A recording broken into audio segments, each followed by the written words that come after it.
So our next topic is vision. देखते हैं कि विजन में हमें क्या क्या पढ़ना है। विजन में पढ़ना है meaning, elements and essentials.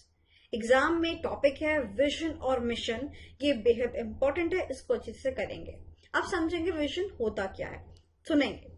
So vision क्या है? विजन है बेटा कि आपकी दूरदर्शिता। हाँ जी, आप आज यहां से बैठे बैठे अपने आप को आज से 10 साल बाद कहां देखना चाहते हैं, वो है आपका विजन। मैम, मैं चाहता हूं कि मैं एक ऐसा चार्टर्ड अकाउंटेंट बनूं कि लोग जब बोले ना जीएसटी तो लोग मेरे पास आए। मैं एक ऐसा इंसान बनना चाहता हूं, मैं ऐसा फिल्म स्टार बनना चाहता हूं, मैं ये करना चाहता हूं। क्या है ये सब? सपना। और सपना मतलब विजन, कि आप अपने आप को आज से 5 साल बाद, आज से 10 साल बाद कहां देखना चाहते हैं। इसका मतलब आप अपने आप को कहां देखना चाहते हैं, उसे कहते हैं आपका विजन। और कंपनी अपने आप को, ऑर्गेनाइजेशन अपने आप को कहां देखना चाहती है, उसे बोलते हैं ऑर्गेनाइजेशन का विजन। अब देखो, बात ऐसी है बेटा कि सपने को ना पन्ने पे उतारना पड़ता है और उसको हम बोल देते हैं बेटा वो क्या है, कंपनी का विजन। और वो जो पूरी स्टेटमेंट होती है ना, उसको बोल देते हैं हम विजन स्टेटमेंट, कि भैया हमारा ये कच्चा चिट्टा है, हम दुनिया में 10 साल बाद कहां अपने आप को देखते हैं। तो इस एग्जाम के लिए, एग्जाम के पर्सपेक्टिव से आपको इसका मीनिंग, इसकी डेफिनेशन बहुत इंपॉर्टेंट है, जो कि आपको अच्छे से करनी है। सो सबसे पहले मैंने यहाँ पे दिया है इसका मीनिंग। चलिए रीड करते हैं क्या कहता है। ध्यान से सुनेंगे, ध्यान से देखेंगे। कहता है a strategic vision, a strategic vision is a roadmap of company's future. Oh my God! देखेंगे, ये देखेंगे, आप यहाँ खड़े हैं आज और आप कहाँ जाना चाहते हैं, is your vision. That means this is what? This is the roadmap of your future. Roadmap of your future. Providing specifics, specifics का मतलब स्पेसिफिकेशंस। विजन हमारे को, विजन क्या क्या बताता है? विजन बताता है कि हमारी टेक्नोलॉजी कौन सी रहने वाली है। विजन बताता है कि हम किस कस्टमर पे फोकस करने वाले हैं। जब मैंने पढ़ाना चालू किया था ना बच्चा पार्टी, तो मैंने ना डे 1 से सोच लिया था कि I will not be the one जो कि फोकस करेगी रैंक होल्डर्स पे। क्योंकि ना मैंने देखा कि जो रैंक होल्डर्स हैं, जो पढ़ने वाले बच्चे होते हैं ना, वो तो वैसे भी पढ़ लेते हैं, बट असली गाइडेंस की जरूरत पड़ती है उन बच्चों को जो मल्टीपल अटेम्प्ट्स लगाते हैं। तो मैंने अपना सपना उसी दिन देख लिया था कि मैं उन बच्चों के साथ रहूंगी, उनको गाइड करूंगी जो कि काफी अटेम्प्ट लगाते हैं और इवन कहीं और से क्लासेस लेते हैं, फिर टेंशन में आ जाते हैं, क्लियर नहीं होता है, प्रेशर होता है घर वालों का, और उसके बाद में टेंशन में आने के बावजूद they need to perform even under the pressure. तो मैं उनको मोटिवेट करती हूँ, मैं उनको गाइड करती हूँ। और ये पता है, मैंने डे 1 सोच लिया था कि मेरा कस्टमर फोकस रहने वाला है वो बच्चे जिनकी कोई नहीं सुनता, उनकी मैं सुनूंगी। यस, तो ऐसे ही कंपनी जो होती है ना, वो अपना कस्टमर का फोकस पहले से डिसाइड कर लेती है कि वो कैसे लोग को टारगेट करने वाली है। ओके, चलिए। अब जब जियो लॉन्च हुआ तो जियो ने पहले ही सोच लिया था ना कि वो कस्टमर फोकस रखने वाले कौन से लोग, जो भैया अपना फोनिक जो खर्चा है वो बचाना चाहते हैं। तो उसने वैसे ही तरीके से अपनी स्ट्रेटजी लगाई। Next, geographic and market products to be pursued. पहले से ही आप जान लेते हो कि मुझे ना मेरे शहर का सबसे बड़ी हीरोइन बनना है, मुझे ना मेरे गांव की सबसे बड़ी हीरोइन बनना है, मुझे ना पूरे नॉर्दर्न रीजन की सबसे बड़ी हीरोइन बनना है, मुझे ना पूरे पैन इंडिया की सबसे अच्छी हीरोइन बनना है, मुझे वर्ल्ड स्टार बनना है। So the geographical markets to be pursued, पहले ही आप उस एरिया को डिफाइन कर लेते हो। Then capabilities it plans to develop. Okay, अब देखो मुझे हीरोइन बनना है, मुझे इसके लिए मिस इंडिया फाइट करना पड़ेगा, मिस वर्ल्ड फाइट करना पड़ेगा, तो इसके लिए मुझे अब केपेबिलिटीज अपने अंदर डेवलप करनी पड़ेंगी। Okay, and then last one, the kind of company management is trying to create. और विजन में दिखता है कि हम कंपनी को कैसे दिखाना चाहते हैं।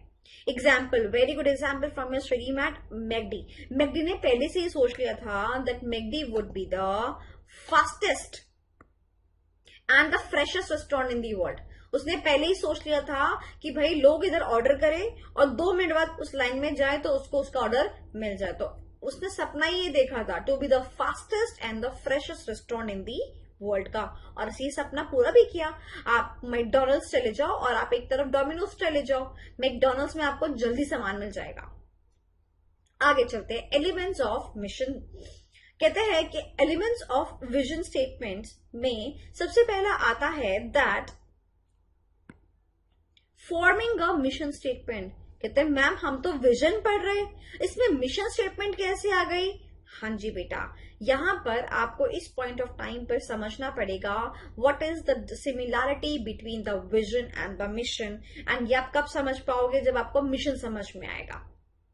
चलो आओ, इससे पहले कि मैं आपको रटवाऊं, मैं आपको मिशन ही पे ही लेके चलती हूँ। मिशन को ही रीड कर लेते हैं, सुनना ध्यान से। जहां पर विजन जो है कंपनी के फ्यूचर से अटैच था, वहां पर कंपनी का मिशन जो है वो कंपनी के प्रेजेंट स्कोप से डिफाइन करता है। कंपनी प्रेजेंटली क्या करती है। जैसे मैं आपसे बोलूं कि आप दुनिया में सबसे बेहतर, सबसे फेमस चार्ट अकाउंटेंट बनना चाहते हैं अपने शहर के, ठीक है, ये आपका विजन हो गया।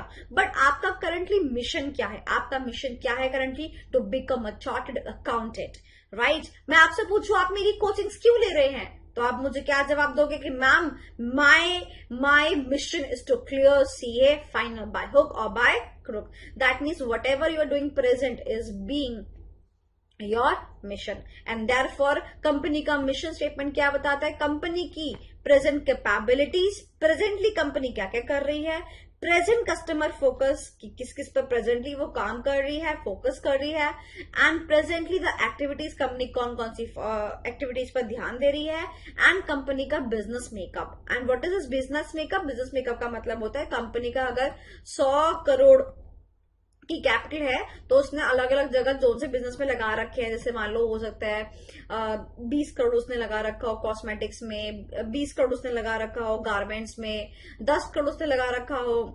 जूते चप्पल में, शूज में, है ना। ऐसे करके ये क्या बन जाता है? कंपनी का बिजनेस का मेकअप बन जाता है। तो कंपनी का जो बिजनेस मेकअप होता है, करंट मेकअप होता है, वो ही बेसिकली कंपनी का मिशन दर्शाता है कि क्या उसका करंट वो किस चीज में काम कर रही है, right.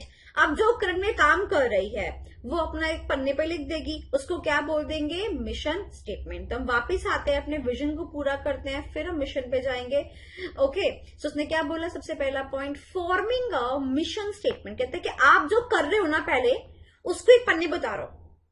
Therefore defines what the business company presently is in, है ना। आप जो कर रहे हो आप उसको एक पन्ने बता रहे हो, and it will communicate the essence of who we are and where we are now. इससे हमें पता चल जाएगा कि हम कौन है भैया, हमारा लेवल क्या है और हम क्या क्या कर सकते हैं आगे, right. Then using that mission statement, फिर आप डिसाइड करो कि वेयर वी आर गोइंग, हम किस डायरेक्शन में जा रहे हैं। ओके, उसके बाद आप अपना क्या करो? विजन बनाओ और उसको अलग other levels of the management को क्या कर दो? कम्युनिकेट कर लो। तो अगर आपको विजन पूरा करना है तो उसके एलिमेंट्स 3 होंगे। पहले मिशन स्टेटमेंट बनाओ, मिशन स्टेटमेंट का बेस बना के डिसीजन मेकिंग करो और उसको बाकी लोगों को बता दो। Elements of vision. अभी जो क्वेश्चन है ये वाला नेक्स्ट क्वेश्चन, ये एग्जामिनर का one of the favourite question है। कहता है एसेंशियल्स ऑफ स्ट्रेटेजिक विजन या फिर how to develop a strategic vision. मैं आप कह रही हूँ सपना सपना सपना सपना, भाई सपना लाए तो लाए कैसे, डेवलप कैसे करे सपना? तो मैंने कहा बेटा सपना ऐसे नहीं आता है, सपने के लिए आपको सोचना पड़ता है। आपके स्वप्न में आता है हाँ हम ऐसे एक लग्जरी गाड़ी में बैठे हैं, एक बढ़िया सा काउच है, सोचना पड़ता है। Think creatively about how to prepare a company for the future, की कंपनी आगे जाके फ्यूचर में जाके हमें कैसे रिटर्न्स देगी, इसके बारे में आपको आज से थिंक क्रिएटिवली करना पड़ेगा। अब सोचने के लिए अगर आपको सोचना है तो सोचने के लिए क्या चाहिए होगा बेटा? बढ़िया दिमाग चाहिए होगा। Using the best brains for forming the vision, उसके लिए आप अच्छे लोगों का इस्तेमाल करोगे और यही तो हम स्ट्रेटेजिस्ट को बुलाते हैं, राइट, कि उनसे सर्विसेज देते हैं कि बताओ हम कंपनी के लिए बेस्ट क्या क्या कर सकते हैं। एंड उसके बाद फिर हम सारी बातें किसमें लिखते हैं? विजन स्टेटमेंट के अंदर लिखते हैं कि हमें ये करना है, और उसके बाद हम बाकी मेंबर्स में जाके एंथुजियाज्म क्रिएट करते हैं। हाँ भाई हाँ, हम चाहते हैं आज से 10 साल बाद हमारी जो कंपनी है वो टॉप 10 में आए। Top 10 means top 10। So think creatively, इसके लिए आपको क्या लगेंगे, बेस्ट ब्रेन्स, और आप जो चाहते हो उसको स्टेटमेंट के तौर पे एक पन्ने पे उतार दो और उसके बाद जाके हर एक कंपनी के मेंबर को बताओ और उनके अंदर एंथुजियाज्म डेवलप करो, and that way you can develop a strategic vision for your company and you can even achieve that vision. Clear? चलो, सो विजन हो गया हमारा कंप्लीट। चलते हैं मिशन की तरफ। अब मिशन में मैंने आपको मीनिंग तो करा दिया था यहाँ पर, तो मैंने आपको यहाँ पर ना एक निमोनिक भी दे रखा है, प्रेजेंट ABC, प्रेजेंट ABC, तो A, B और C। चलिए नेक्स्ट क्वेश्चन आता है ये एग्जाम में, again very important question, very important question, ये वाला और एक ये वाला, और ये वाला जो क्वेश्चन है बेटा इसको मार्क कर लीजिए MCQ के लिए इंपॉर्टेंट। मिशन से ज्यादा आता है विजन के कंपैरिजन में। ओके, सो मिशन कहते हैं why organisation should have a mission. भैया मिशन होना ही क्यों चाहिए? आप मुझे बताओ, आपको नहीं लगता कि आपका अस्तित्व खत्म हो जाएगा? अस्तित्व मतलब for what purpose you are here, right? मैं आपको बोलूं कि आप मुझसे बोलो कि मैम मैं मिशन रखू ही क्यों, तो इसका मतलब मैं आपसे पूछूंगी आप मेरी क्लास में हो ही क्यों, राइट? सो पर्पस डिफाइन करता है।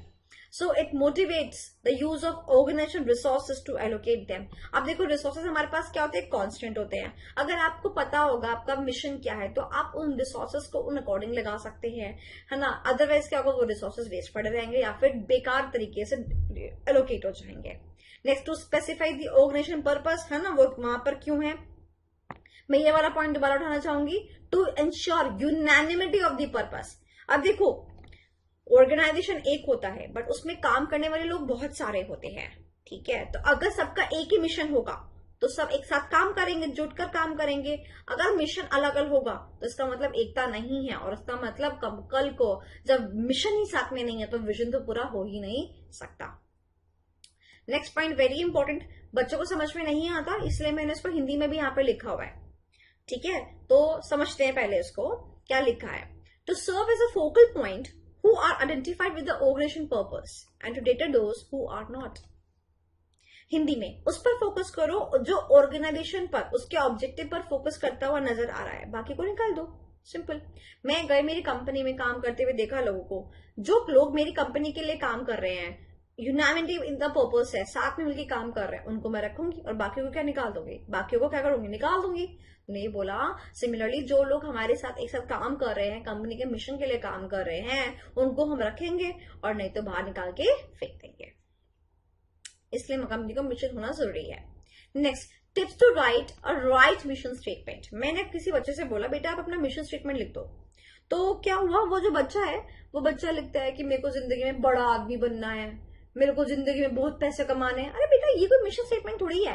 आपका मिशन स्टेटमेंट ऐसा होना चाहिए कि देख के पता चले, तो वो हाईली पर्सनलाइज होना चाहिए, ठीक है, हाईली पर्सनलाइज होना चाहिए। आपके द्वारा आपकी छवि दिखती हो कि because I am the most creative person on the earth, I want to be the best creator on YouTube, right. तो ये आपकी आइडेंटिटी को, आपकी बिजनेस की आइडेंटिटी को रिफ्लेक्ट होता हुआ मिशन स्टेटमेंट होना चाहिए। आपकी प्रेजेंट कैपेबिलिटीज, आपका activities, business maker, customer focus के बारे में होना चाहिए, और आपकी टेक्नोलॉजीज को फोकस करता हुआ होना चाहिए। और आपके मिशन स्टेटमेंट में ये तो बिल्कुल भी नहीं होना चाहिए कि आपको प्रॉफिट अर्न करना है। भैया ये तो सबको ही पता है कि पैसे अर्न करने हैं, बड़ा आदमी बनना है, ये आपको मिशन स्टेटमेंट में नहीं लिखना होता। तो जो क्वेश्चन आता है, क्वेश्चन इसी से आता है, ये आपको स्टेटमेंट दे रखी होती है कि एक बंदे ने लिखा कि the mission should be to earn profit, true और फॉल्स। तो what you will write, you will write the statement is false because mission should not be to earn profit, सबको ही आगे बढ़ना है। Instead it should be highly unique, highly identical to the companies, right. So this are the small tips to write a right mission statement. सही mission statement यही है। आगे बढ़ते हैं, some additional point from the MCQ सेक। क्या कहता है वो, कहता है mission tells us what brings the firm to the business और why it is there. That means mission हमें एग्जिस्टेंस दिखाता है। क्या दिखाता है, एग्जिस्टेंस दिखाता है। और नेक्स्ट वाला जो पॉइंट है बेटा, इट इज हाईली इंपॉर्टेंट। क्या कहता है ये, कहता है mission is the sense of, mission is the sense of, once a minute, yes, mission is the sense of, that means expression of dash of the organization. So mission is the expression of vision of the organization. तो इस बात को ध्यान रखेंगे। Exam में question आता था कि वो आपको 2 डैश देते हैं, यहाँ पर एक डैश डाल देते हैं, यहाँ पे एक डैश डाल देते हैं और यहाँ पर एक डैश डाल देते हैं, ठीक है, और फिर आपको बोलते हैं कि भरो इस डैश को। तो आप कंफ्यूज कर जाते हो कि मैं मतलब पहले में विजन आएगा फिर दूसरे में विजन आएगा। तो ध्यान रखना, mission is the expression of vision. Is that clear? चलिए फिर सो हमारा विजन मिशन क्लियर हो गया है। यहाँ पर हम बात कर लेते हैं उसकी कंक्लूजन की एक बारी। तो कंक्लूजन में हमने क्या पढ़ा? Even it can be used as a differentiation. तो कहता है vision outlines what the company wants to be, that means future. It is a long term view. Very good, long term view है, आगे के बारे में बताता है, concentrates on the future. Very good. Next point ध्यान से पढ़ेंगे, it can be emotive and is a source of inspiration also. Emotive का मतलब ये है कई कई बार आप ना जो बनना चाहते हो ना दूसरों को देख के बनते हो, है ना, कि अरे ये बंदा ये सुपरस्टार, मुझे तो शाहरुख खान बनना है। सोर्स ऑफ इंस्पिरेशन मतलब किसी से आप इंस्पायर होते हो। और इमोटिव का मतलब होता है जस्ट इसका उल्टा, कि नहीं आप अंदर से, नहीं मुझे मेरे माँ बाप को इस हालात से बाहर निकालना है, मुझे ऐसा करना है, मुझे किसी की नहीं सोचनी है, मुझे बस अपना बेस्ट करना है। इमोटिव का मतलब होता है out of your own emotions. Example देखिए, चैरिटी, एक ऐसी charity organization which with the poor might have the vision statement which reads as a world without poverty. एक चैरिटेबल इंस्टीट्यूशन है, उसने बोला कि मेरा विजन है कि मैं इस पूरी दुनिया में गरीबी का नाम निशान मिटा देना चाहता हूं। कितनी दूर की सोच है, कितनी अच्छी सोच है। और मिशन देखो, मिशन क्या करता है? कंपनी का फंडामेंटल पर्पस बताता है, डिस्क्राइब करता है कंपनी एग्जिस्ट क्यों करती है। और एग्जांपल देखिए, सेम चैरिटी वाला एग्जांपल इसमें आता है, इसी क्योंकि कंपनी को वो सपना पूरा करना है, अ वर्ल्ड विदाउट पॉवर्टी। इसीलिए कंपनी, इसीलिए वो चैरिटेबल इंस्टीट्यूशन कहती है, provide jobs to homeless and the unemployed people so that I can make my country poverty free और the world poverty free. Is that clear? तो हमारा vision हो गया और हमारा मिशन हो गया। क्लियर हो गया? चलिए अब हम चलते हैं अपने नेक्स्ट टॉपिक की तरफ, which is objectives and goals. Objectives and goals, यहां पर इसको थोड़ा रेक्टिफाई कर लीजिए, यहां पर आएगा गोल्स और यहां पर आएगा ऑब्जेक्टिव्स। क्या कहता है ये? Goals are the open ended interviews that denote the future outcomes, और जबकि ऑब्जेक्टिव क्या है? क्लोज एंडेड होते हैं। सुनो, पापा ने ना एक बात कही कि बेटा आपको रात को 9 बजे आना है, मतलब क्लोज एंडेड, आप उसके बाद कुछ नहीं बोलेंगे। मम्मी ने बोला कि बेटा रात को 9 बजे आना है, अच्छा अच्छा ठीक है हम 9:30 करवा लेंगे, दैट मीन्स ओपन एंडेड। जहां पे अमेंडमेंट्स हो सकती हैं, जहां पे प्लस माइनस हो सकता है, उसको बोलते हैं ओपन एंडेड। बट जहां पे बिल्कुल अमेंडमेंट्स नहीं हो सकती है, ऊपर नीचे नहीं हो सकता, उसको बोलते हैं क्लोज एंडेड। तो ऑब्जेक्टिव्स क्या होते हैं? क्लोज एंडेड होते हैं, कि भाई हमारा ऑब्जेक्टिव है कि हमें इस क्वार्टर में इतनी सेल करनी है, तो करनी ही करनी है, बात ही खत्म। और जबकि गोल्स क्या होते हैं? गोल्स हमारे लॉन्ग टर्म ही होते हैं, तो इसीलिए हम उनको ओपन एंडेड रखते हैं कि हो सकता है इन्वायरमेंट में कुछ चेंज हो जाए, और जिसकी वजह से इन्वायरमेंट में चेंज होते हैं, टेंशन आती है, और कॉम्पिटिटर कैसे रिएक्ट करे, तो हो सकता है कि उसकी वजह से हमें थोड़ा सा क्या करना पड़े? चेंज करना पड़े अपने गोल्स के अंदर। इसलिए गोल्स क्या होते हैं? हमेशा ओपन एंडेड होते हैं। ठीक है, क्लियर हो गया आपको? ओपन एंडेड होते हैं। एग्जाम में क्वेश्चन आ सकता है कि गोल्स ओपन एंडेड होते हैं कि ऑब्जेक्टिव्स ओपन एंडेड होते हैं, तो आप अकॉर्डिंगली आप आंसर लिख सकते हैं। ठीक है, next is characteristics of goals and objectives, मतलब हमारे गोल्स एंड ऑब्जेक्टिव्स कैसे होने चाहिए। हमारे गोल्स एंड ऑब्जेक्टिव्स यूसी मास होने चाहिए। UC mass is a memory code. Understandable होने चाहिए, मतलब समझ आई नहीं, अचीव तो खाक करोगे। कॉन्क्रीट एंड स्पेसिफिक होने चाहिए। कॉन्क्रीट का मतलब छोटे छोटे टुकड़े होने चाहिए, ये नहीं कि आपने एकदम बोल दिया be the topper, rank holder, नहीं, स्मॉल स्मॉल स्टेप्स।